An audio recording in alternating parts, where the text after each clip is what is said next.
सुशीला इस वक्त खुद को एक जाल में फंसा हुआ महसूस कर रही थी, क्योंकि एक तरफ बाज उसकी जान लेने के लिए तैयार थे और दूसरी तरफ संपदा को सच बताने का डर उसे खाए जा रहा था।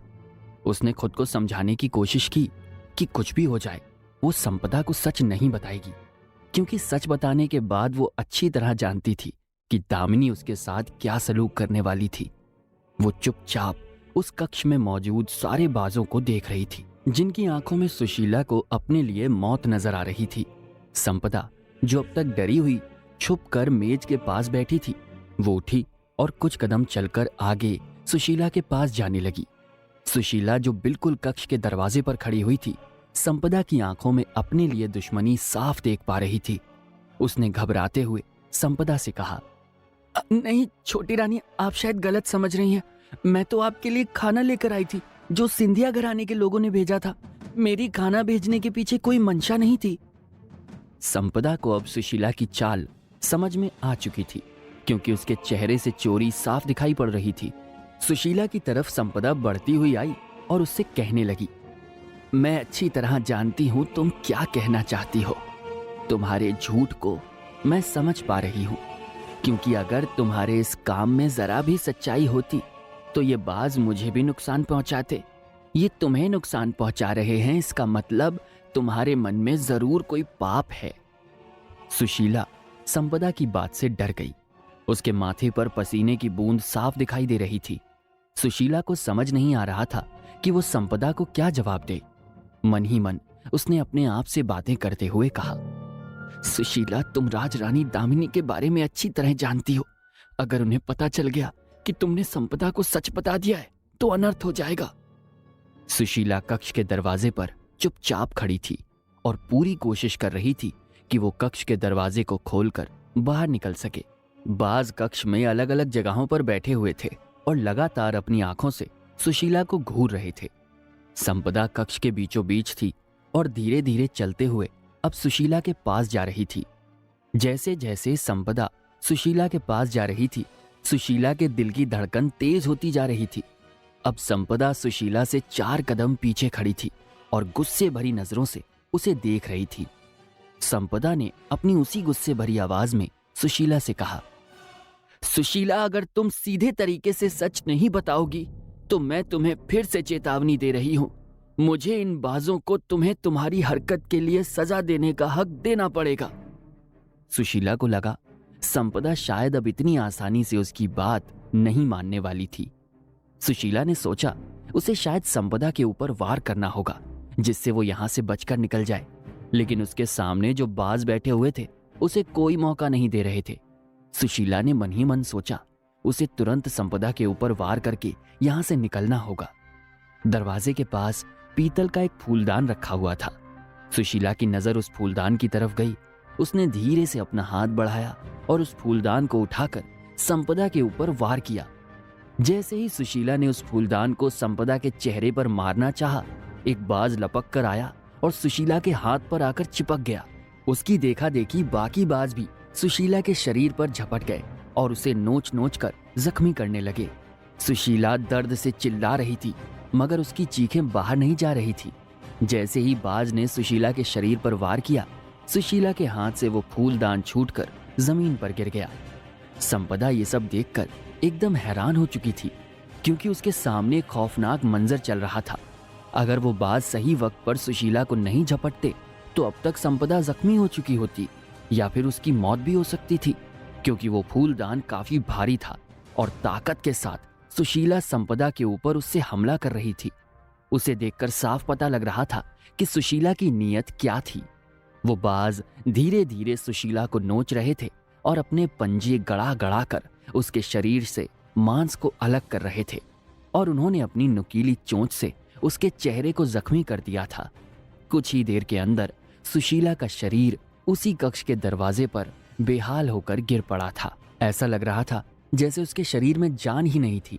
संपदा अपने कदमों को पीछे लौटा लाई और धीरे धीरे जाकर मेज के पास रखी कुर्सी पर बैठ गई। कुछ देर तक उसका मन ये बात मानने को तैयार नहीं था। सुशीला, जो अब तक उसके सामने सही सलामत थी, अब एक बेजान शरीर की तरह पड़ी हुई थी। वहीं संपदा खामोश बैठी रही और अपने आप को संभालने की कोशिश करने लगी। सुशीला खुली हुई आंखों से छत को देख रही थी।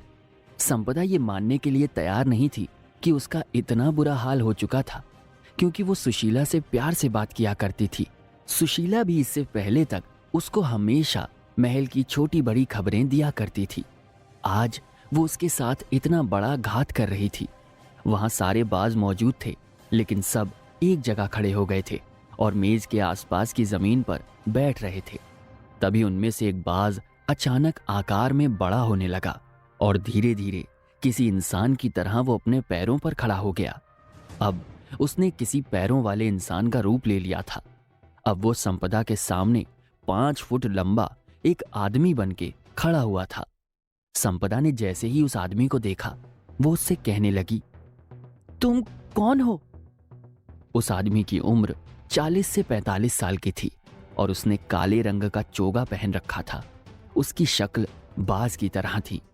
उसने फिर संपदा को छूकर प्रणाम किया और इज्जत के साथ उससे कहने लगा, शायद आप हमें नहीं पहचानती, मगर आपकी रक्षा करने के लिए उच्च गुरु ने हमें यहाँ भेजा है।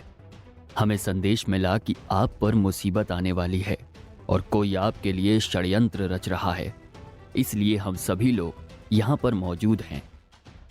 ये बात सुनते ही संपदा ने भगवान का शुक्र अदा किया और उसकी आंखों से आंसू टपकने लगे। संपदा को आर्य की बात याद आई जो उसने जाने से पहले कही थी, कुछ भी हो जाए उच्च गुरु उसका साथ देंगे। और ऐसा ही हुआ था। ये बात बिल्कुल सच निकली थी। उच्च गुरु ने संपदा की मदद के लिए अपने लोगों को भेज दिया था। संपदा ने थोड़ा घबराकर उससे कहा, लेकिन सुशीला का क्या होगा? किसी को पता चल गया कि आप लोगों के जरिए मेरे कक्ष में इसका ये हाल हुआ है तो बात बहुत बढ़ जाएगी। लोग मुझसे सवाल करेंगे, मैं सवालों का जवाब नहीं दे पाऊंगी। उस बाज ने संपदा को भरोसा दिलाते हुए कहा, किसी को कुछ पता नहीं चलेगा कि इस कक्ष में क्या हुआ था। सुशीला को हम अपने साथ ले जाएंगे और जंगल में कहीं डाल देंगे, मगर इसमें गलती सुशीला की नहीं है, ये किसी और के जरिए भेजी गई है। जैसे ही संपदा ने उनकी बात सुनी, वो समझ गई थी कि ये काम किसका है, लेकिन वो उच्च गुरु के द्वारा भेजे गए रक्षकों के सामने अपने मन की बात नहीं कह सकती थी। वो खामोशी से ये सारी बातें सुन रही थी। वहीं दूसरी तरफ दामिनी बाग में टहल रही थी और सोच रही थी कि पता नहीं सुशीला ने अपना काम किया होगा या नहीं। उम्मीद है नाकामी अब तो नहीं हो सकती। उसे भरोसा था कि शायद आर्य की गैर मौजूदगी में वो अपने मकसद में कामयाब हो सकती थी। उसने खुद से बात करते हुए कहा, पता नहीं सुशीला मेरा काम कर पाएगी या नहीं कर पाएगी। हर बार की तरह अगर मेरी ये कोशिश भी नाकामयाब हो गई, नहीं, मैं ऐसा नहीं होने दे सकती। इन लोगों को हर कीमत पर मेरे सामने हारना ही होगा। वो अपनी औकात से ज्यादा नहीं कर सकती। भगवान ने अगर उन गरीबों को इतना मौका दे दिया है कि वो अपनी गरीबी में अपनी शक्तियों का इस्तेमाल करें, तो इसका ये मतलब नहीं है कि ये 2 कौड़ी के लोग सर पर चढ़कर नाचेंगे। मुझे नुकसान नहीं पहुंचना चाहिए। गुस्से में दामिनी बाग के चक्कर काट रही थी। तभी उसे किसी के कदमों की आहट महसूस हुई। उसे लगा कि सुशीला खुशखबरी लेकर आ गई थी। उसने बिना पीछे मुड़े खुशी से कहा, मैं जानती थी तुम पर भरोसा करना मेरे लिए सबसे फायदेमंद चीज हो सकती है। बताओ क्या खबर लाई हो? दामिनी आंखें बंद किए हुए खुशखबरी का इंतजार कर रही थी, लेकिन उसके कानों में जो आवाज पड़ी उसे सुनकर वो चौंक गई। वो आवाज किसी और की नहीं बल्कि उसी बाज की थी। दामिनी इस बाज को इस तरह देखकर चौंक गई और उससे पूछ बैठी, कौन हो तुम और यहां बिना इजाजत के कैसे चले आए? तुम मुझे नायक घराने के सदस्य तो दूर दूर तक नहीं लग रहे और ना ही तुम यहां के कोई राक्षस हो। उस बाज ने दामिनी की बात का कोई जवाब नहीं दिया, बस चुपचाप वहां खड़ा रहा और उससे कहने लगा, आप अच्छी तरह जानती हैं, उच्च गुरु ने छोटी रानी की जिम्मेदारी ली है और उन्हें कोई चाहकर भी नुकसान नहीं पहुंचा सकता। दामिनी खामोशी से उस बाज की बातों को सुन रही थी। इस वक्त उसे अपने कानों पर विश्वास नहीं हो रहा था कि आखिरकार ये बाज दामिनी से इस तरह कैसे बात कर सकता था। दामिनी ने थोड़े गुस्से के साथ उस बाज से कहा, तुम मुझसे इस तरह कैसे बात कर सकते हो? क्या तुम्हें मालूम नहीं मैं कौन हूं? और बिना इजाजत के तुम नायक घराने में कैसे घुस आए? बाज, जो कि इंसानी शरीर लिए हुए था और उसका चेहरा बाज की तरह दिखाई दे रहा था, वो दामिनी की तरफ आगे बढ़ा और उससे कहने लगा, आप शायद गलत समझ रही हैं। मैंने कहा था उच्च गुरु ने हमारी पूरी सेना के कुछ चुनिंदा बाजों को छोटी रानी की रक्षा करने के लिए भेजा था। दामिनी ने जैसे ही ये बात सुनी, वो बहुत गौर से उस बाज की बात को सुनने लगी। दामिनी ने अपनी नजरें चुराते हुए इस बार कहा, तुम अपनी घटिया बातें लेकर यहां पर आओगे और मुझसे इस तरह से सवाल करोगे तो तुम्हें लगता है मैं तुम्हारी बातों का जवाब दे दूंगी। वहीं दूसरी तरफ संपदा के कमरे में वो सारे बाज इकट्ठे होकर बैठे थे और संपदा की हालत को अच्छी तरह से समझ रहे थे। संपदा की आंखों से आंसू टपक रहे थे क्योंकि उसका दिल इतना पत्थर नहीं था। उसके सामने अभी अभी एक मौत हो चुकी थी और ऐसा नहीं था कि उसके ऊपर कोई फर्क नहीं पड़ने वाला था। तभी वो बाज सुशीला के पास इकट्ठे हुए और उसके शरीर को उठाकर बाहर ले जाने की कोशिश करने लगे। बहुत मुश्किल से वो सुशीला के शरीर को उठा पा रहे थे क्योंकि मरने के बाद उसका शरीर काफी भारी हो चुका था, इसलिए उसको उठाना मुश्किल था मगर नामुमकिन नहीं था क्योंकि वो बाज कोई आम बाज नहीं थे। जादुई बाज होने के कारण उन्होंने सुशीला के शरीर को धीरे धीरे अपने पंजों से एक साथ उठाया और खिड़की की तरफ जंगल में ले जाने लगे।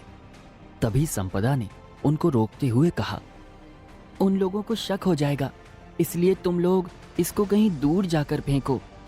ये कहते हुए संपदा को एहसास हुआ कि उसने आने वाले वक्त के लिए खुद को शक के घेरे से दूर कर लिया था।